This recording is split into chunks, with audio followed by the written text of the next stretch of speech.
صلی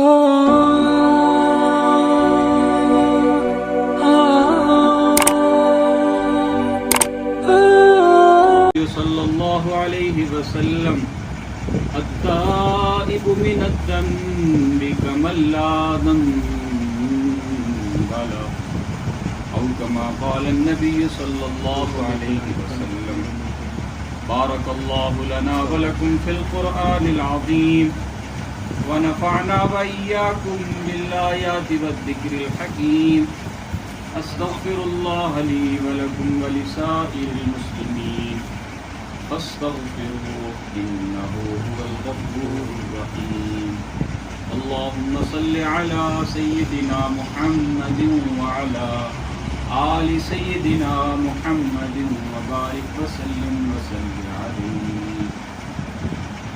میرے واجب الاحترام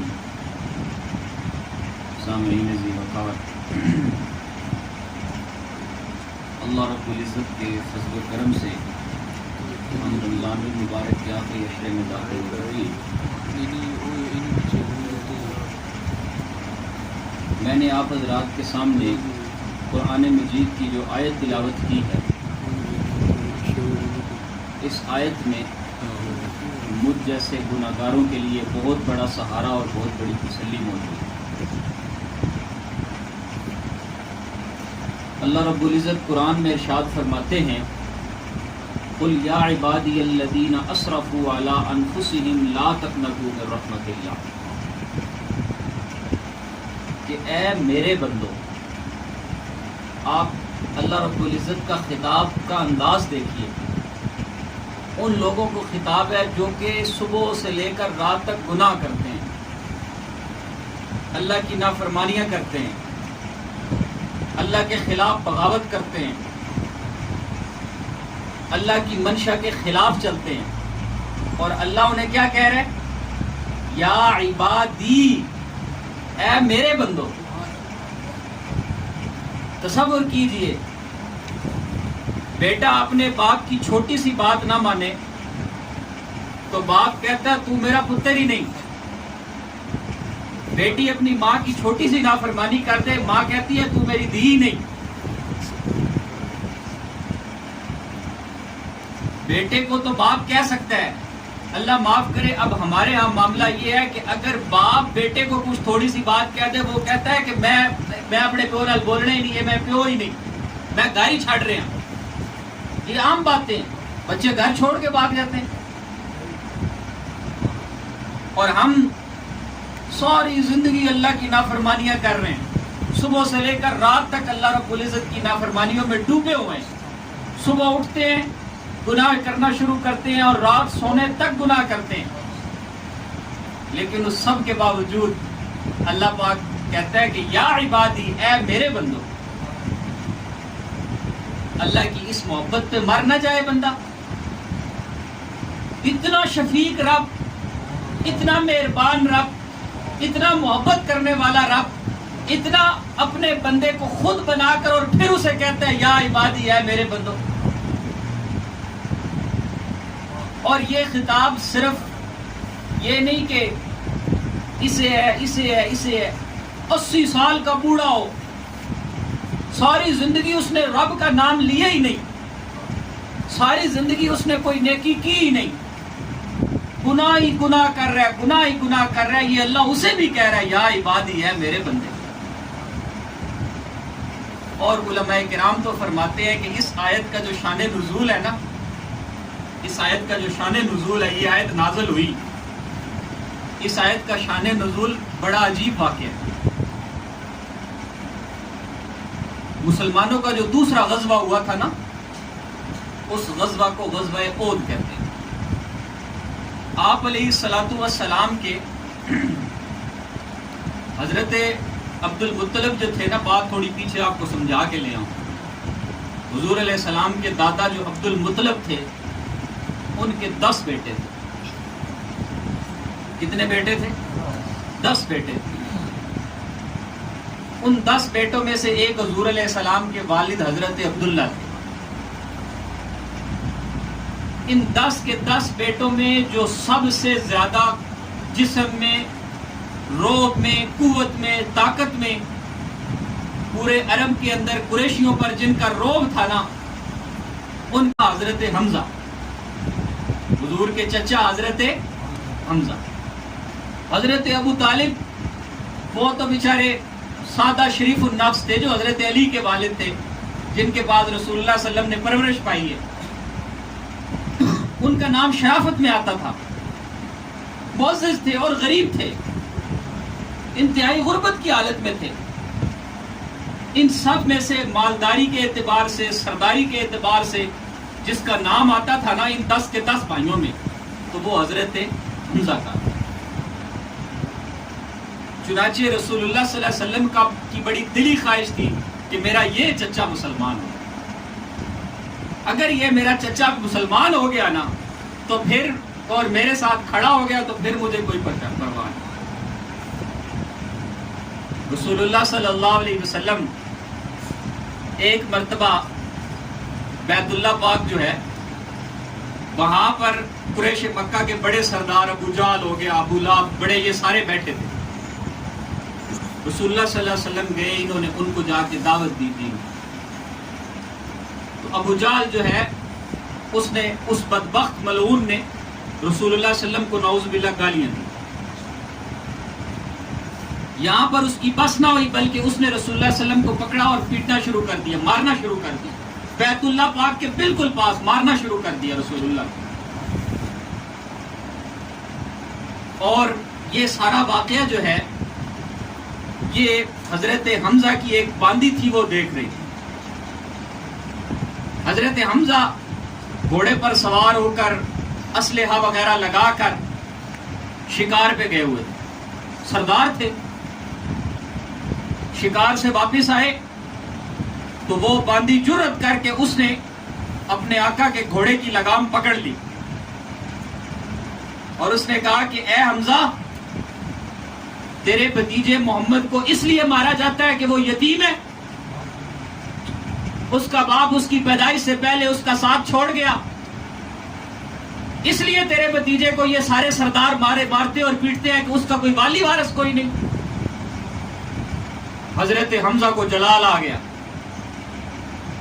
حضرت حمزہ گھوڑے سے اترے اور تلوار نیام سے نکال لی اور ابو جہل کو جا کے اتنا مارا کہ وہ مرنے کے قریب ہو گیا، اور کہا کہ خبردار ہے سارے مکے کے چودھریوں، سن لو، آج کے بعد اگر کسی نے میرے بھتیجے کی طرف آنکھ اٹھا کر بھی دیکھا تو میں وہ آنکھ نکال دوں۔ اور پھر جناب محمد رسول اللہ صلی اللہ علیہ وسلم کو اپنے سینے سے لگایا اور گھر لے آئے۔ اب جب دیکھا جناب محمد رسول اللہ صلی اللہ علیہ وسلم نے کہ میرے چچا کا دل میری محبت میں بسیج رہا ہے، تو حضرت محمد صلی اللہ علیہ وسلم نے فرمایا کہ مجھے اس سے زیادہ خوشی تو اس بات کی ہے کہ تو کلمہ پڑھ کے مسلمان ہو۔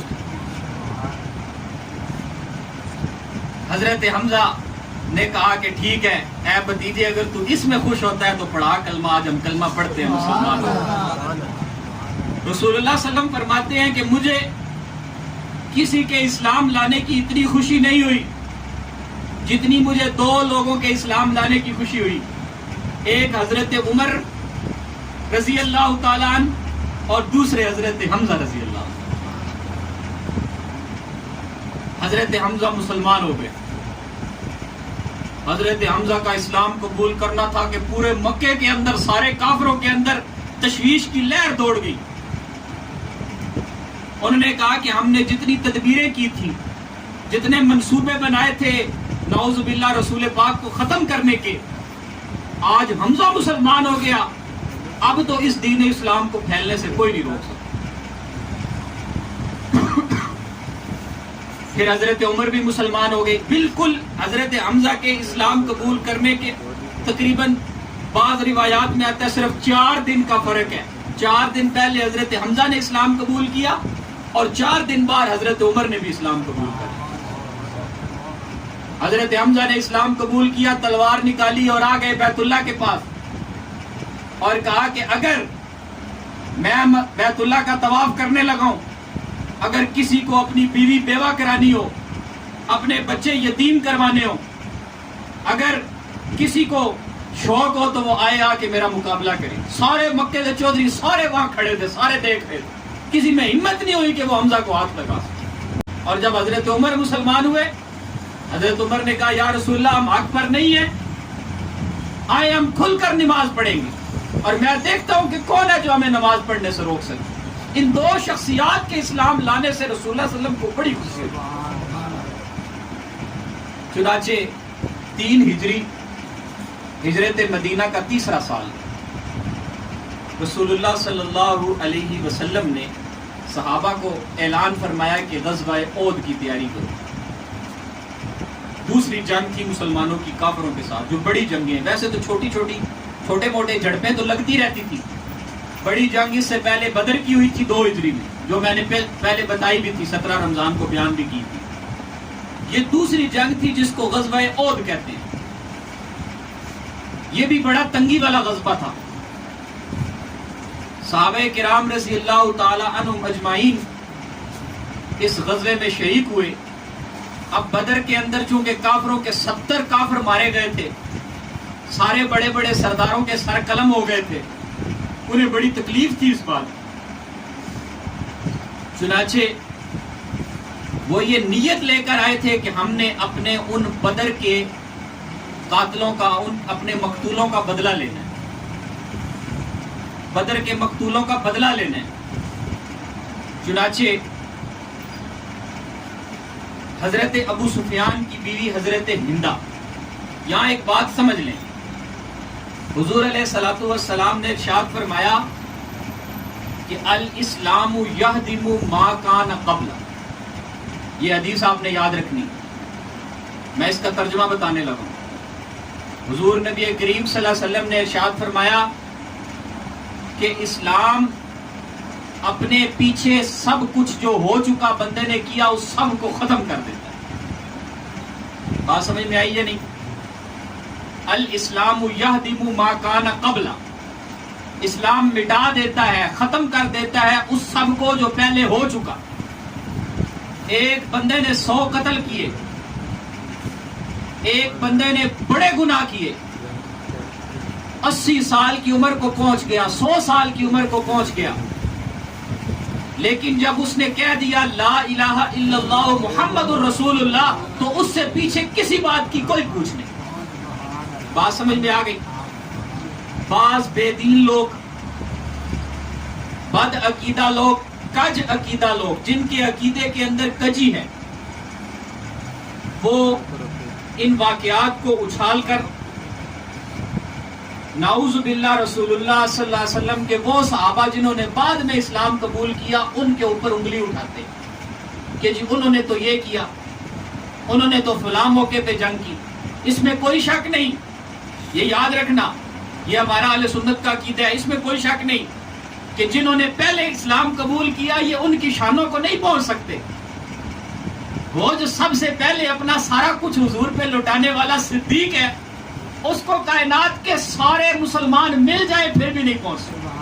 سارے ولی مل جائیں, سارے غوث مل جائیں, کتب مل جائیں, ابدال مل جائیں, ساری زندگی سجدے میں پڑے رہے پھر بھی صدیق کی ایک نیکی کو نہیں پہنچ سکتے. وہ جو علی نے بچپن کی حالت میں سب سے پہلے اسلام قبول کیا تھا, اس علی کو یہ نہیں پہنچ سکتے, اس علی کو نہیں پہنچ سکتے, اس کے ثواب کو نہیں پہنچ سکتے یہ لوگ. لیکن جس نے اسلام قبول کر لیا اس سے پچھلے کا حساب نہیں. الاسلام یہدم ما کان قبل. یہ دونوں باتیں ذہن میں رکھیں. لوگ گڑبڑ کرتے ہیں دونوں باتوں کو, اور پھر ہمارے عقائد کو خراب کرنے کی کوشش کرتے ہیں. تو میں بات یہ بتا رہا تھا کہ یہ ہندہ, حضرت ہندہ ابھی تک اسلام قبول نہیں کیا تھا.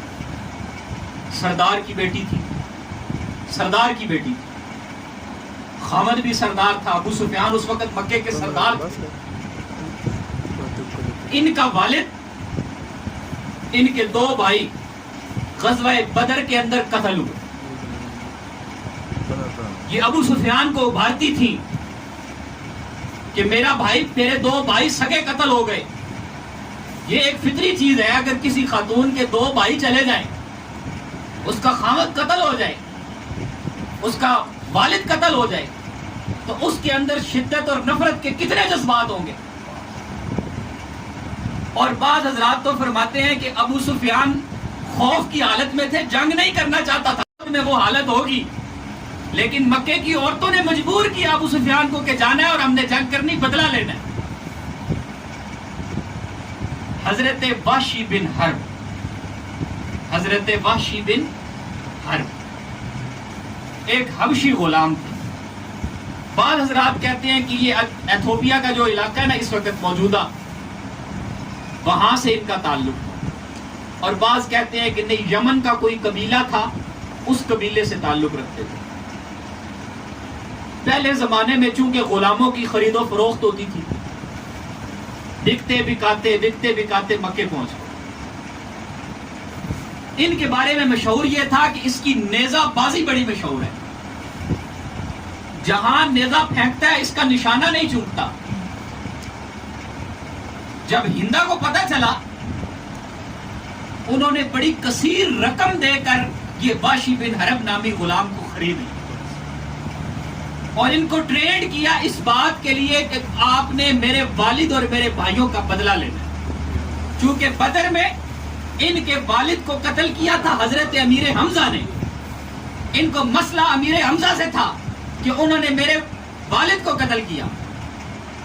چنانچہ جب غزوہ احد ہوا اور احد کے موقع پر یہ وحشی بن حرب حضرت امیر حمزہ کی تلاش میں تھا، اس نے ایک خاص قسم کا نیزہ تیار کیا ہوا تھا۔ چنانچہ اسے موقع ملا اور اس نے موقع کی تانک میں نیزہ حضرت امیر حمزہ کو مارا، جو حضرت امیر حمزہ کے آر پار ہو گئے۔ چنانچہ حضرت امیر حمزہ شہید ہو گئے۔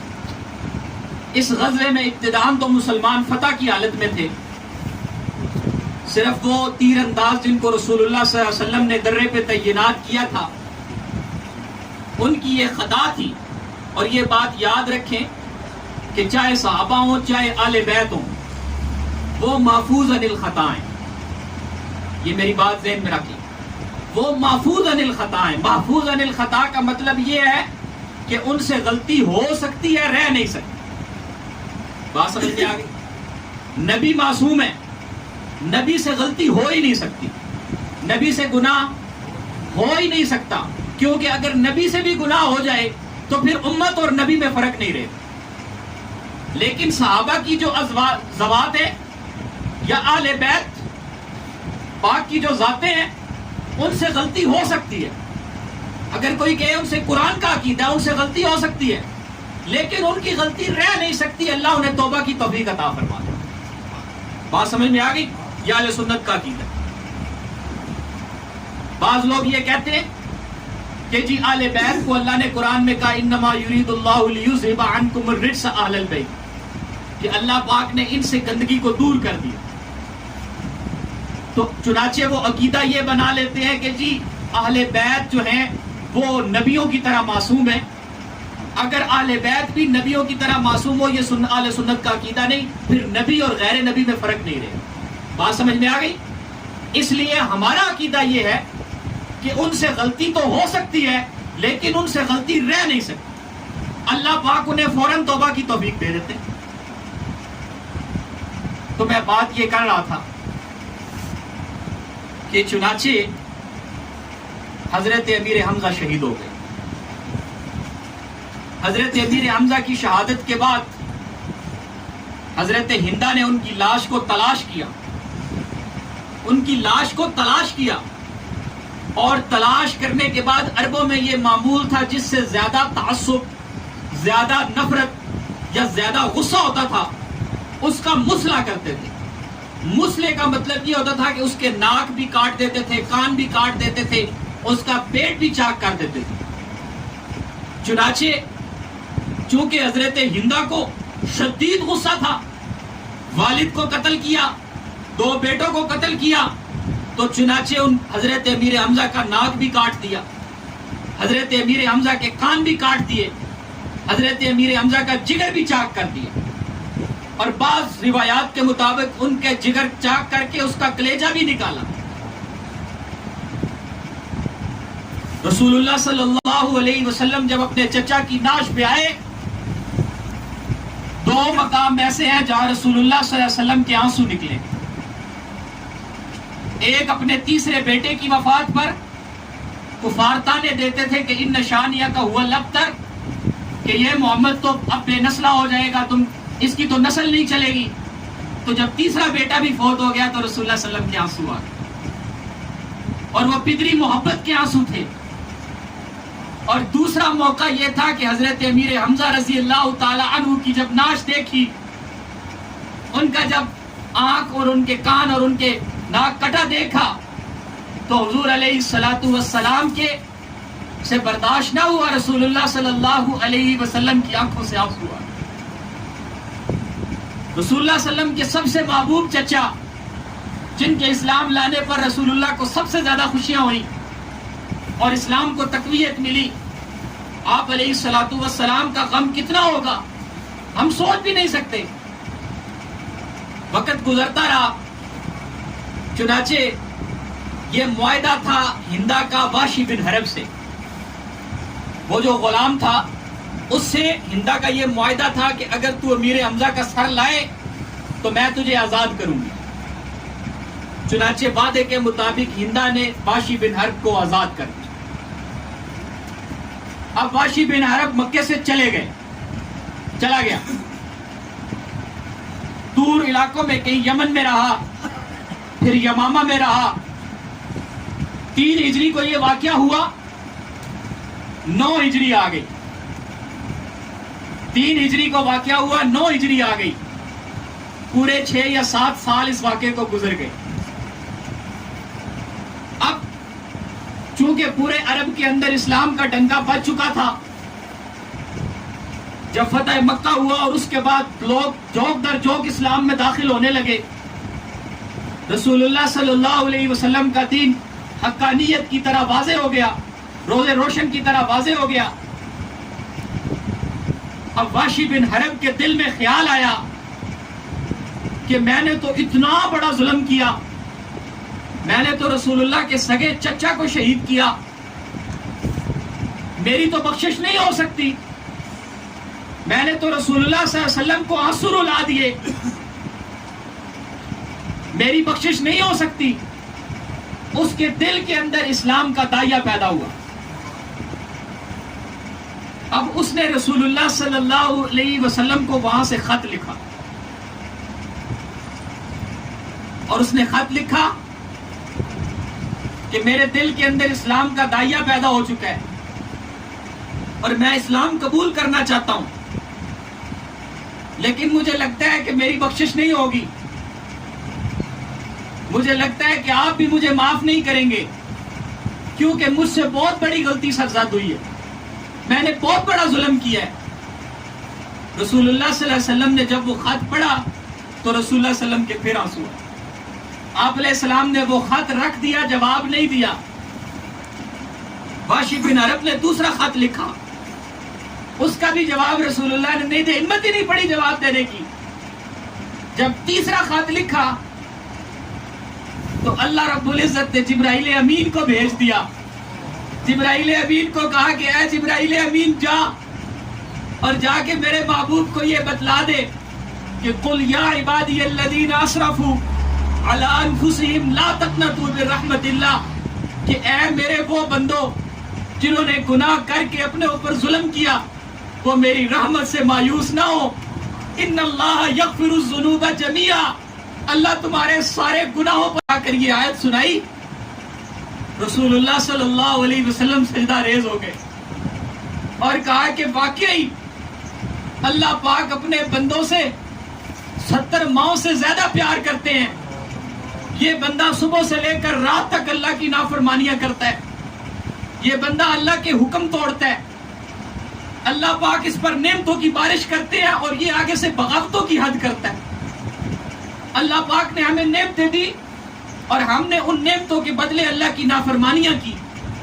ہم صبح سے لے کر رات تک اللہ کی نافرمانی میں زندگی گزارتے ہیں.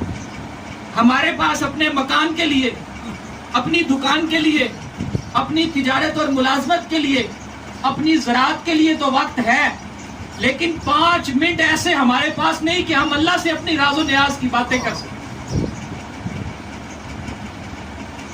کتنے دن گزر جاتے ہیں ہمیں اللہ کو یاد کرنے کی توفیق نہیں ملتی. آپ کو اس محلے میں ایسے سینکڑوں لوگ نظر آئیں گے جن کو اس مسجد میں آئے ہوئے بھی تقریباً کتنے دن ہو چکے ہوں, اور کچھ تو ایسے ہیں جو سال سال اللہ کے گھر میں داخل نہیں ہوتے, لیکن اللہ پھر بھی ان کا رزق نہیں روکتا, اللہ پھر بھی ان سے اپنی نعمتیں نہیں چھینتا, اللہ پھر بھی ان سے اپنی توفیق نہیں چھینتا, اللہ پھر بھی ان کو رزق دیتا ہے, اللہ پھر بھی ان کو بینائی دیتا ہے, اللہ پھر بھی ان کو شنوائی دیتا ہے, اللہ پھر بھی ان کو گویائی دیتا ہے. اللہ نے ان کو ساری نعمتیں دے رکھی ہیں, حالانکہ وہ ایک بار بھی اللہ کے گھر نہیں ہے. وہ کافر جو اللہ کے غیر کو پکارتا ہے, وہ کافر جو اللہ کے غیر کو پکارتا ہے, اللہ پاک اس کو بھی رزق دیتا ہے. اس سے بڑا مہربان کون ہوگا؟ اس سے بڑا مہربان کون ہوگا؟ کیا اس سے زیادہ محبت کرنے والا کوئی اور ہو سکتا ہے؟ کیا اس سے زیادہ اپنے بندوں کا خیر خواہ کوئی اور ہو سکتا ہے؟ کہ وہ جو کہتا ہے یا عبادی الذین اسرفوا علی انفسہم لا تقنطوا من رحمت اللہ, میری رحمت سے مایوس مت ہو جاؤ. وہ رب جو اتنی محبت کرتا ہو, وہ رب جو اتنا شفیق ہو, وہ رب جو اپنے بندوں پہ اتنا مہربان ہو, اور اس کے باوجود بھی یہ بندہ اس اللہ کی نافرمانی کرے, اس اللہ کے خلاف بغاوت کرے, اس اللہ کے حکموں کو توڑے, اس سے بڑا اور بدبخت کون ہوگا؟ چنانچہ رسول اللہ صلی اللہ علیہ وسلم نے حضرت واشی بن حرب کو خط لکھوایا اور کہا کہ اللہ نے تمہاری توبہ کو قبول کر لیا, لیکن میری نظروں کے سامنے نہ آنا, میری نظروں کے سامنے نہ آنا, کہ تمہیں دیکھ کر مجھے اپنے چچا کی یاد آئے گی. اگر کہیں میری مجلس میں آؤ تو میرے پیچھے بیٹھ جانا, اللہ نے تمہاری توبہ کو قبول کر لیا. وہ اللہ جو واشی جیسوں کی توبہ قبول کرتا ہے, وہ اللہ جس نے اس عمر کو ہدایت دی جو عمر رسول اللہ صلی اللہ علیہ وسلم کے قتل کے ارادے سے نکلا تھا, اللہ نے اس عمر کو اتنی شان دی کہ اسے 64 لاکھ مربع میل کا حکمران بنا دیا, اسے رسول اللہ صلی اللہ علیہ وسلم کے پہلو میں سلا دیا. وہ نبی, وہ اللہ رب العزت کی ذات کہ وہ ابو سفیان جس نے اپنی ساری زندگی رسول اللہ سے جنگیں کی, لیکن اللہ رب العزت کی رحمت جب جوش میں آئی تو اللہ پاک نے پیغمبر پاک کی زبان سے یہ کہلوا دیا کہ جو ابو سفیان کے گھر میں جائے اس کو بھی امان. وہ کتنا مہربان رب ہوگا. ہم اللہ رب العزت کے سامنے آتے نہیں, وگرنہ یقین کیجئے یہ ہو ہی نہیں سکتا کہ بندے کو آزمائش آئے, بندے کو پریشانی اور مشکل آئے, اور اتنا محبت کرنے والا, اتنا رحم کرنے والا شفیق رب ہو, ہم اس سے مانگے اور وہ ہماری پوری نہ کرے. ہمارے اعتقاد میں کمزوری ہے, ہم نے رب کو دل سے رب مانا ہی نہیں, ہم نے صرف عقیدے میں رب مانا ہے, یقین میں رب نہیں مانا. یہ میری بات یاد رکھ لیں. ہمارا عقیدہ ہے کہ اللہ سے جو مانگو اللہ دیتا ہے, اللہ سے جس پریشانی کا حل چاہو اللہ نکالتا ہے, یہ ہمارا عقیدہ ہے. ہم مسلمان ہیں, ہمارا یہ عقیدہ ہے, لیکن ہمارا یقین نہیں ہے. ہم پر پریشانی اور مشکل آتی ہے, ہم میں سے کتنے ہیں جو اللہ کے سامنے رو کے اپنی پریشانی کا حل نکالتے ہیں؟ ورنہ جس نے واشی جیسوں کو بخش دیا, جس نے عمر جیسوں کو اپنے نبی کے دربار میں پہنچا دیا, جس نے ابو سفیان جیسوں کے گھروں کو پناہ کا گھر بنا دیا, وہ رب کتنا شفیق رب ہے, وہ ہمیں کیوں نہیں نوازے گا؟ وہ ہمیں کیوں نہیں نوازے گا؟ ایک واقعہ سنا کے بات ختم کرتا ہوں. قل یا عبادی الذین اسرفوا علی انفسہم لا تقنطوا من رحمت اللہ. حضرت حسن بصری, جتنے اللہ والے صوفیاء ہیں نا, صوفیاء کا سلسلہ پاکیزہ سلسلہ ہے. آج ہمارے پاس وقت ہی ختم ہو گیا, اور کچھ جو حقیقی صوفیاء تھے نا وہ ہماری نظروں سے اوجھل ہو گئے. آج اللہ معاف کرے یہ پیری مریدی کو لوگوں نے کاروبار بنا لیا. اللہ والے وہ ہوتے تھے، اللہ والے وہ ہوتے تھے جو مخلوق کی نظروں سے چھپ کے رہتے تھے. اس کے ساتھ اپنی پیری بناتے ہیں کہ جی ہم بڑے پیر ہیں. جو جتنی زیادہ بدعات کرتا ہے، جو جتنی زیادہ رسومات کرتا ہے، جو خلاف شریعت جتنا چلتا ہے، وہ اتنا بڑا پیر ہے ہماری نظروں میں. حالانکہ ولی کون ہے؟ ولی کی ڈیفینیشن کیا ہے؟ ولی کی تعریف کیا ہے؟ ولی وہ ہے کہ جو جس سے خلاف سنت، خلاف شریعت کوئی عمل سرزد نہ ہو، وہ ولی ہے. یہ یاد رکھنا. جس کے ہاں میلے لگتے ہوں، ریچھ اور کتوں کی بھیڑیاں ہوتی ہوں، ڈھول بجائے جاتے ہوں، دھمالیں ڈالی جاتی ہوں، یہ کہاں کی ولایت ہے؟ یہ کون سی ولایت ہے؟ ولی وہ ہے جسے دیکھ کر خدا یاد آ جائے. ولی وہ نہیں جو 40 دن نہائے ہی نہ، جو اپنے اوپر پانی نہ گرائے، جو اپنے زیر ناف بال ہی نہ صاف کرے، جو گندا بندہ رہے. وہ یہ ولایت کی کون سی قسم ہے؟ یہ شوقدہ بازی ہو سکتی ہے، یہ جادوگری ہو سکتی ہے، یہ سحر انگیزی ہو سکتی ہے، یہ ولایت نہیں ہو سکتی. ولی وہ تھے جنہوں نے 20 سال عشاء کے وضو سے فجر کی نماز پڑھی. وہ ولی تھے. آج جو جتنا خلاف شریعت کپڑے چڑھا لے، سرخ چادریں لپیٹ لے، کالی چادریں لپیٹ لے، 10 چادریں لپیٹی ہوں، مسجد کے قریب نہ آئے، ناخن اس کے بڑے ہوں، نہائے وہ نہ، بال اس کے بڑے ہوں، ہم سمجھتے ہیں یہ ولایت کے اعلی درجے میں پہنچا ہوگا.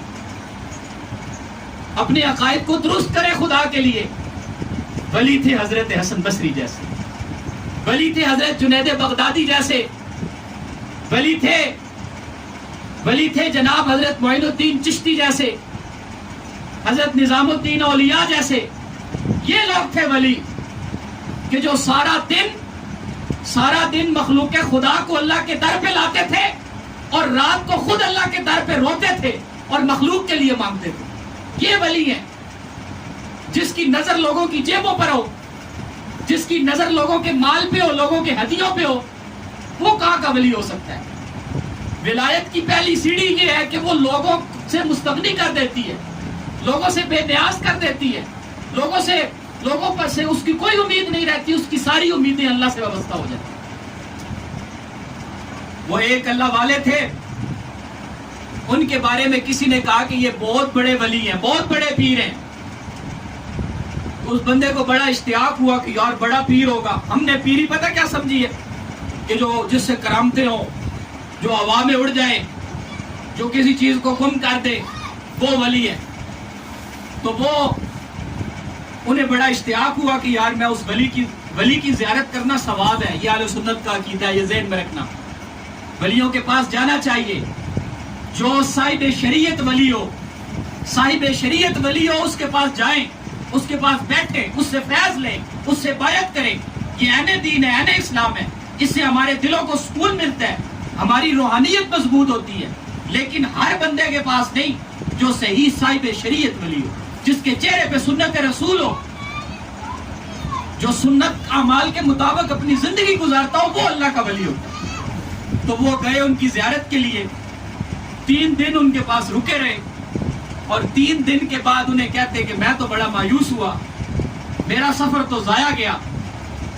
مجھے تو لوگوں نے بتایا تھا کہ بہت بڑا اللہ کا ولی ہے، میں نے تو آپ میں کوئی کرامت نہیں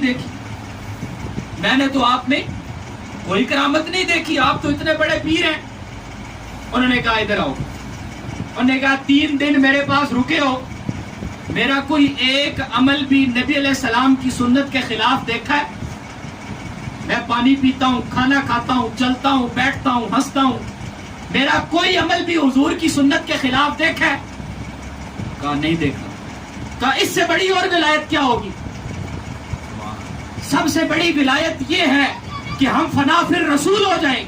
رسول اللہ صلی اللہ علیہ وسلم کیسے کھاتے تھے، کیسے چلتے تھے، کیسے بیٹھتے تھے، کیسے اٹھتے تھے، کیسا چہرہ تھا، کیسا لباس تھا، گھر میں کیسے تھے، بیوی کے ساتھ کیسے تھے، بچوں کے ساتھ کیسے تھے، ہم ویسے ہو جائیں ہم اللہ کے ولی پر، اور ولایت کا کوئی پیمانہ نہیں.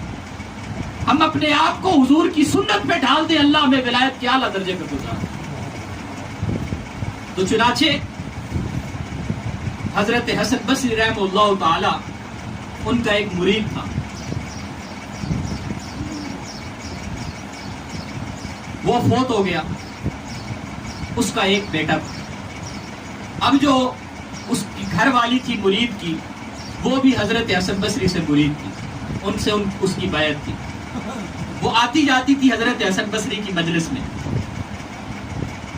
اب وہ جب بچہ بڑا ہوا، والد کا سایہ سر پہ تھا نہیں، تاجر تھے، بصرہ کی بڑی تجارت تھی ان کی، تو وہ بچہ جو ہے اس کے اخلاق بگڑنے شروع ہو گئے. اب یہ مرید کی جو بیوی تھی یہ جاتی اپنے شیخ کے پاس، حضرت حسن بصری کے پاس، اور حضرت حسن بصری سے جا کے دعا کا کہتی کہ میرے بچے کے لیے دعا کریں، اللہ اسے ہدایت دے. اور وہ بچہ تھا کہ دن بدن جیسے جیسے بڑا ہوتا جا رہا تھا، ویسے ویسے سرکشی کی طرف اور گناہوں کی طرف بڑھتا جا رہا تھا. ایک دن اس نے حضرت حسن بصری سے کہا کہ آپ اللہ کے ولی ہیں، آپ ہمارے گھر تشریف لائیں اور میرے بچے کو واعظ و نصیحت کریں. چنانچہ حضرت حسن بصری نے وقت نکالا، بڑے مصروف ہوتے تھے، ان کے مریدین ان کے ساتھ تھے، تو وہ اس خاتون کے گھر آئے اور اس کے بیٹے کو واعظ و نصیحت کی. تو اس کے بیٹے نے آگے سے اس اللہ کے ولی کی گستاخی کر، اس کی بے ادبی کی، حضرت حسن بصری کو برا بھلا کہا اور کہا کہ آپ یہ کیوں ہمارے پیچھے پڑے ہوئے ہیں، مجھے پتہ ہے میں نے مرنا ہے، مجھے پتہ ہے کہ کیا ہے. حضرت حسن بصری بڑے دل برداشتہ ہوئے، بڑے غمگین ہوئے، اور اس خاتون سے کہا کہ اس بچے کے لیے آج کے بعد میرے پاس مت آنا، اس کے دل پہ مہر لگ چکی ہے، اسے ہدایت نہیں مل سکتی، یہ بچہ تیرا نافرمان ہو گیا، راندہ درگاہ ہو گیا، اب اس کی واپسی کا کوئی رستہ نہیں. جلال میں آ گئے. اب ہر جگہ یہ بات پھیل گئی کہ حضرت حسن بصری جیسے اللہ کے ولی نے اس بچے کے بارے میں کہہ دیا، اب تو اس کی ہلاکت میں کوئی تردد نہیں. اور یہ بات حقیقت بھی ہے، یہ یاد رکھنا، یہ عقیدے کی بات میں آپ کو بتا دوں. حدیث پاک میں آتا ہے من آذى لي وليا فقد آذنته بالحرب. یہ بعض لوگوں کو عادت ہوتی ہے دیندار لوگوں کا مذاق اڑانے کی، نیک لوگوں کا مذاق اڑانے کی. اللہ کے نبی کی حدیث ہے من آذى لي وليا، کہ جس نے میرے ولی کو تکلیف پہنچائی، فقد آذنته بالحرب، تو پھر میرا اس کے ساتھ اعلان جنگ ہے. جس کے ساتھ اللہ اعلان جنگ کرے، جس کے ساتھ اللہ کا نبی اعلان جنگ کرے، پھر اس کے بچنے کی کوئی صورت نہیں. اس لیے آج یہ بڑا جدید دور چل رہا ہے، سوشل میڈیا کا زمانہ ہے. اپنی زبانوں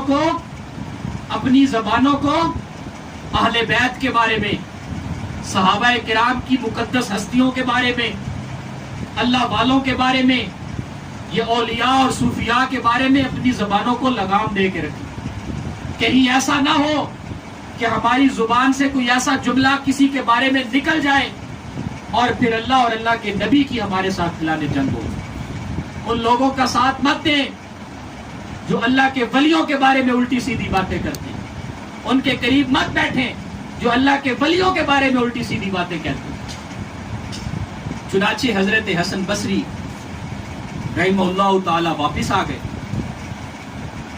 اب وہ نوجوان تھا، وہ نوجوان بیمار ہو گیا، اور اتنا شدید بیمار ہوا کہ بصرہ کے بڑے بڑے طبیب آ گئے اس کا علاج کرنے کے لیے، مگر اس کی طبیعت تھی کہ سنبھلتی نہیں تھی، اور اس کی بیماری تھی کہ زور پکڑتی جا رہی تھی. جب اس نے دیکھا کہ اب میرے بچاؤ کی کوئی صورت نہ بچی اور میری بیماری تو بڑھتی جا رہی ہے، اور اسے اپنی موت نظر آتی شروع ہو گئی، اب اس نوجوان کے دل میں یہ خیال پیدا ہوا کہ میں نے تو ساری زندگی اپنے شیخ حضرت حسن بصری کا بھی دل دکھایا، میں نے ساری زندگی اپنی والدہ کا بھی دل دکھایا، اور میں نے تو کوئی نیک عمل نہیں کیا، میرا کیا بنے گا؟ چنانچہ وہ نوجوان، اس کے دل کے اندر توبہ کا جذبہ پیدا ہو گیا، اور اس نے کہا کہ میں اپنے اللہ سے توبہ کرتا ہوں، اپنے گناہوں کی معافی مانگتا ہوں۔ چنانچہ وہ اوندے منہ لیٹ کر زمین کے اندر اپنا سر دے کے اس نے گڑ گڑانا اور رونا شروع کر دیا، اور اپنے اللہ سے توبہ اور استغفار کرنے لگا۔ جب اس کی والدہ نے اپنے نوجوان بچے کو کہ اس منظر کو دیکھا تو وہ بھاگی اور دوڑی اور حضرت حسن بصری کے پاس پہنچی۔ اب چونکہ والدہ تھی اور والدہ کے دل میں اپنی اولاد کی محبت ہوتی ہے، چنانچہ حضرت حسن بصری کا دروازہ کھٹکھٹایا اور حضرت حسن بصری سے جا کے کہنے لگی کہ میرے بیٹے کو اللہ نے توبہ کی توفیق عطا فرما دی، اب میرے بچے نے اللہ سے توبہ کر لی ہے، اور میرے بچے نے یہ وصیت کی ہے کہ آپ حضرت حسن بصری سے جا کے یہ درخواست کر دیں کہ جب میں مر جاؤں تو میرا جنازہ حسن بصری اور ان کے مریدین آ کے پڑھ لیں۔ حضرت حسن بصری جلال میں تھے، غصے کی حالت میں تھے۔ حضرت حسن بصری نے کہا کہ وہ نوجوان جس نے ساری جوانی میں اللہ رب العزت کے خلاف بغاوت کی، جس نے ساری جوانی میں اپنی والدہ کا دل دکھایا، جس نے کسی ولی کی کسی شیخ کی بات نہیں مانی، جس نے کسی اللہ والے کی بات پہ کام نہیں دھرا، اب جب اس کی موت کا وقت آیا ہے تو وہ کہتا ہے کہ میں اللہ سے توبہ کرتا ہوں، اس کی کوئی توبہ قبول نہیں ہونی، اس کی کوئی توبہ نہیں، اور اسے جا کر بتا دو کہ حسن بصری تیرے جنازے پہ نہیں آئے گا، اور جب وہ مر جائے تو اس کا جنازہ نہ پڑھنا، بلکہ اسے ایسے ہی دفن کر دینا کہ اس نے جو باتیں ہمیں کہی ہیں اس کے مطابق اب اس کا اسلام سے بھی تعلق نہیں رہا۔ اب والدہ روتی اور پیٹتی ہوئی واپس آئی اور آ کے اپنے بیٹے کو لام تان اور ملامت کرنے لگی، اور اسے کہنے لگی کہ تیرا ناس ہو، تو نے اپنی جوانی میں، اپنی شدت کے عالم میں، اپنی مضبوطی جسم کے عالم میں تو نے ایسے ایسے جملے اپنی زبان سے نکالے، اوے بدبخت، اب تو حسن بصری بھی تیرے لیے دعا نہیں کرتا، اب تو تیرا جنازہ پڑھانے کے لیے بصرے کا کوئی عالم تیار نہیں، بصرے کا کوئی شیخ تیار نہیں، بصرے پورے کا شہر کا کوئی ولی تیار نہیں، تیرا تو جنازہ بھی کوئی نہیں پڑھائے گا، اب تو اسی حالت میں مر جا، میں بھی تجھے چھوڑ کے جا رہی ہوں کہ تو نے اپنی بھی آخرت کو برباد کر دیا اور میری بھی آخرت کو برباد کر دیا۔ چنانچہ جب بیٹے نے یہ منظر دیکھا کہ سارا جہان مجھ سے روٹھ گیا، میری ماں بھی مجھ سے روٹھ گئی، حسن بصری جیسے اللہ کے ولی وہ بھی مجھ سے روٹھ گئے، اور اب میرے آس پاس کوئی باقی نہیں بچا، تو وہ اپنی ماں سے کہنے لگا کہ ٹھیک ہے، تم یہ دروازے بند کر کے گھر سے چلی جاؤ، میری موت آئے گی اسی حالت میں آ جائے گی، اور میں اسی حالت میں مرنا چاہتا ہوں۔ ماں اپنے بچے کو گھر کے اندر اکیلا چھوڑ کے گھر کا دروازہ بند کر کے کیواڑ بند کر کے چلی گئی۔ اب اس نوجوان نے اللہ کے سامنے گڑ گڑانا شروع کیا، رونا شروع کیا، اور اپنے اللہ رب العزت کو مخاطب کر کے کہنے لگا کہ اے میرے کریم اللہ، اب دیکھ لیجئے کہ میرا کوئی سہارا باقی نہیں بچا، میری والدہ بھی مجھے چھوڑ کر جا چکی ہے، شیخ حسن بصری نے میرا جنازہ پڑھانے سے انکار کر دیا، پورے بصرے شہر کا کوئی عالم نہیں جو میرا جنازہ پڑھائے گا، یا اللہ میں تجھ سے اپنے گناہوں کی معافی مانگتا ہوں، میں تجھ سے اپنے گناہوں پر استغفار کرتا ہوں، یا اللہ تو مجھے معاف فرما۔ اب بچہ تھا کہ اس کے آنسو رکتے نہیں تھے، ہچکچی اس کی بند گئی، اور شدت جذبات کے عالم میں زور زور سے چیخیں مارتا تھا، اور اسی حالت میں اس کی روح پرواز کر گئی، اسی حالت میں اس کی روح پرواز کر گئی۔